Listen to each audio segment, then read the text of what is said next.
English సహా, హిందీ సహా, చివరికి సంస్కృతం సహా ప్రపంచంలో ఏ భాషకి ఈ సౌభాగ్యం లేదు. అటువంటి భాషను మనం ఈవేళ కోల్పోతున్నాం. అది మన పిల్లలకు అందడం లేదు. భాష కోల్పోవడం అంటే భగవంతుడిని కోల్పోవడం అండి. అదేదో మాట్లాడడం లేదు, కమ్యూనికేషన్, ఈ పిచ్చి మాటలు చెప్పకూడదండి. భాష కోల్పోవడం అంటే భగవంతుడిని కోల్పోవడమే. ఈ ధర్మార్థ కామ మోక్షాలనే 4 భగవంతుడిని చేరుస్తాయి కదా.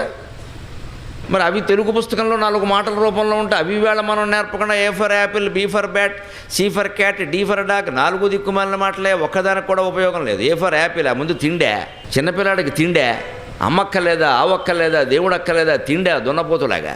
నీ తిండి నువ్వు తిని, నీ బతుకు నువ్వు బతుకు. పోనీ తర్వాత ఏమైనా మంచి పదం ఉందా? బీ ఫర్ బ్యాట్, నీకు చదువు అక్కల్లా, 4 ఇటక మొక్కలు చూసుకో, తాటికమ్మ పెట్టుకో, బయటికి వెళ్ళి కొట్టుకో, క్రికెట్ ఆడుకో.